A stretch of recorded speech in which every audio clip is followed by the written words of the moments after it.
kecepatan segitu kita injak remnya itu narik posisi ke kanan gini. Nah jadi coba tes ya kecepatannya dan juga untuk remnya. Ini kita mulai. Ini kecepatan 40 ya teman-teman, 40. Ini kecepatan 60 ya, 80 hampiran ya teman-teman. Ini kita coba injak remnya ya. Nah ini. Halo, assalamualaikum warahmatullahi wabarakatuh. Jumpa lagi di channel Darmawan Motor Perjuangan. Channel membahas tentang seputaran mobil dan otomotif. Halo teman-teman semua, apa kabar? Semoga teman-teman semua dalam keadaan sehat, selalu dalam lindungan Allah Subhanahu Wa Taala. Amin ya rabbal alamin. Nah kesempatan kali ini kita kedatangan satu unit mobil Honda Jazz ya teman-teman. Ini yang tipe RS tahun 2010. Ini untuk keluhannya teman-teman, pada saat di bawah jalan ya, di kecepatan tertentu di sekitar 40 km per jam kita injak remnya, itu setirnya terasa narik ke kanan ya, narik ke kanan kata pemiliknya seperti itu. Jadi pada saat di bawah jalan tuh kita injak remnya, itu remnya langsung narik ke arah kanan. Nah jadi kalau misalnya indikasi seperti itu, analisanya kita harus lakukan pengecekan dulu di bagian kolong, karena karena pada saat remnya diinjak itu dia narik. Bisa juga di bagian rem yang terjadi macet atau rem yang tidak balan ya antara kiri dan kanan. Misalnya kalau misalnya yang sebelah kanan tuh sedikit jaraknya dan sebelah kiri tuh agak melebar, jadi begitu kita injak dia langsung dapat dulu yang sebelah kanan, yang sebelah kiri belum sempat mencengkram dia sudah ke terrem duluan, jadi narik ke kanan kemana dia posisi yang paling dekat untuk jarak sepatu remnya. Kita mau lakukan pemeriksaan dulu teman-teman untuk permasalahannya. Nah jadi setelah kita analisa di bagian remnya, nah tinggal kita cek di bagian kaliper. Untuk kalipernya itu kita keluar maju mundur seperti ini ya. Ini kondisinya bagus, tinggal kita nanti kasih grease. Untuk yang bagian bawah kalipernya teman-teman, ini ada sedikit macet di sini, ini yang akan kita perbaiki. Nah setelah itu kita cek di bagian sini, di bagian plat ini juga bisa berpengaruh.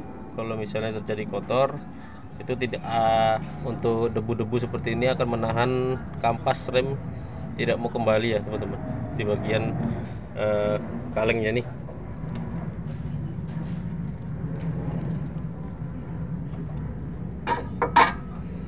Nah di bagian kalengnya ini terdapat banyak sekali lumpur atau tanah yang menyebabkan susah kembali untuk sepatu remnya atau kampas remnya, jadi menyebabkan panas dan mengakibatkan sampai terlepas seperti ini. Padahal kampas remnya itu masih kondisi masih tebal seperti ini. Jadi pada saat dia kita pasang ya, ini kita coba tes dulu, kita pasangin karena ini kondisinya seperti ini, sudah terlepas. Ini kita lepas saja ya. Ini terjadi yang di sebelah bagian kanan ya teman-teman. Kalau sebelah kiri itu tidak, belum kita cek, nanti kita cek sekalian. Nah ini kondisinya seperti ini teman-teman. Ini sangat berat sekali untuk kembali. Nih untuk kembalinya itu sangat berat. Jadi dia terhalang oleh debu-debu dan juga kotoran seperti ini, karat ya. Jadi makanya harus kita rajin servis untuk bagian rem. Kondisinya seperti ini ya teman-teman. Nah jadi dia pada saat kita injak rem, piston akan menekan di bagian sini dan ini akan ikut tercekram seperti ini dan menjepit di bagian piringannya. Nah setelah kita selesai rem, dia akan kembali sendiri, otomatis akan kembali sendiri seperti ini. Jaraknya sedikit saja, tapi karena di sini banyak sekali kotoran seperti ini jadi sangkut. Itulah yang menyebabkan kampas remnya itu menjadi panas dan sampai terlepas seperti itu. Jadi pada saat kita injak rem, jadi jarak antara sepatu rem dan piringan ini terlalu dekat. Begitu kita injak, jadi makanya yang sebelah kanan ini duluan yang mengalami pengereman, jadi tidak bisa kembali. Jadi itulah menyebabkan remnya itu pada saat kita injak dia narik ke kanan. Jadi, nah ini teman-teman ya, ini setelah kita pasang kampas rem baru, ini kita mau coba analisa lagi karena tadi setelah kampasnya itu terlepas seperti itu tidak bisa kita analisa karena untuk pengetesannya kita tidak bisa ya kalau nggak kita ganti dulu di bagian kampas. remnya. Ini kalau seperti ini, setelah kita lepas tadi, kita putar, kondisinya tidak terlalu berat. Jadi kalau kita injak remnya, coba injak. Dah. Nah ini kita injak remnya, ini macet ya. Jadi kalau kita injak dia macet, injak, lepas, injak lagi. Nah ini kita kalau kita injak seperti ini dia macet, kita lepas. Nah kalau kita lepas ini sangat berat sekali ya teman-teman. Nah berat sekali diputar. Seharusnya kalau kita putar dia agak sedikit ringan, tidak seperti ini. Nah yang membuat kampas rem itu bisa sampai terbakar ya, sampai terlepas seperti itu. Inilah penyebabnya pada saat diinjak rem narik ke posisi kanan tuh, karena di sini terjadi macet. Kita mau periksa pistonnya karena tidak terjadi kebocoran, kita mau cuci, nanti kita bersihkan untuk karet-karetnya, nanti kita pasang kembali untuk karetnya. Kita lepas dulu bor 14 di sini kaliper, lepas pistonnya. Oke, kita lanjut dulu. Nah ini untuk kaliper remnya sudah kita lepas. Ini kita mau coba ya, di sini sangat banyak karetnya ya teman-teman di dalam. Kita coba lepas dulu, kita coba bersihkan ya.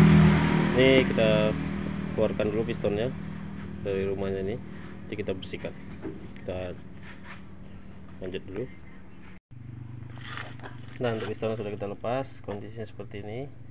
Nah ini untuk pistonnya tidak macet total, dia masih bisa kita press keluar dan masuk, tapi untuk keluar masuknya itu nggak mau bisa seperti biasa ya, tidak mulus, dia seret. Jadi begitu kita injak dia lama kembali. Jadi ini yang membuat dia kampas remnya itu jadi panas. Nah ini kondisi pistonnya seperti ini, kotor. Ini batas dari sealnya ya. Kita bersihkan dulu, kita coba bersihkan. Di bagian dalam juga kondisinya seperti ini, karat ya. Nah ini harus rajin kita servis juga bagian sini. Karat ya teman-teman. Sini ada kandungan air juga di dalam. Nah itu yang harus kita bersihkan. Oke, kita bersihkan dulu.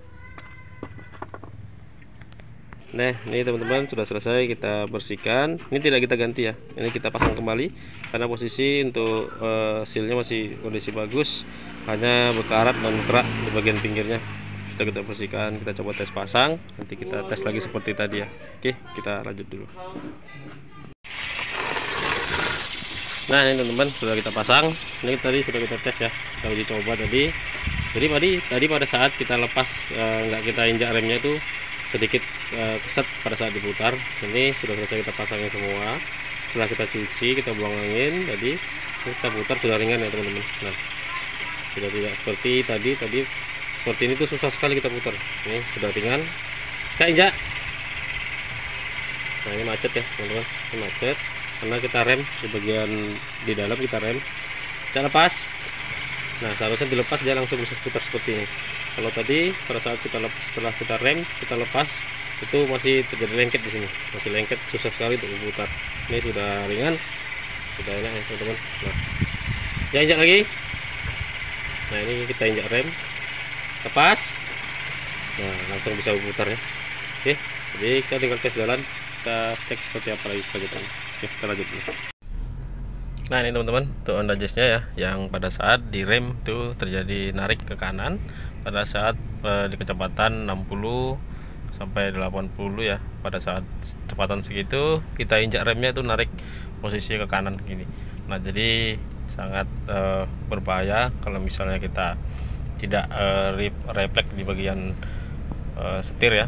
Jadi tadi sudah kita perbaikin permasalahannya di bagian kepala piston rem ya, yang sebelah kanan tuh macet dan sebelah kiri juga tadi terjadi macet, sampai kampas remnya juga sampai terbakar di bagian sebelah kiri juga sama. Jadi kanan kiri mengalami macet di bagian remnya. Nah jadi ini kita mau coba tes dengan kecepatan 60 sampai 80 ya. Nanti kita injak remnya, kita coba lepas tangan atau lepas setirnya ya teman-teman, agar nanti dia terjadi masih menarik atau tidak, nanti kita coba tes. Ini kita coba cari yang agak bisa start panjang ya, mau kita coba tes ya kecepatannya dan juga untuk remnya. Ini kita mulai. Ini kecepatan 40 40 ya teman-teman, 40. Ini kecepatan 60 ya, 80 hampiran ya teman-teman.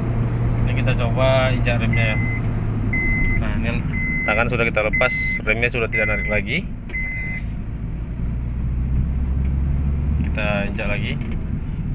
Nah, sudah tidak narik seperti tadi ya teman-teman. Tadi pada saat kita tes pertama, yang kedua tadi setelah kita analisa, kita lepasin di bagian remnya, ternyata terjadi gosong seperti itu. Jadi seperti itu ya teman-teman. Semoga video ini bermanfaat untuk kita semua. Jangan lupa subscribe, like, comment, dan share.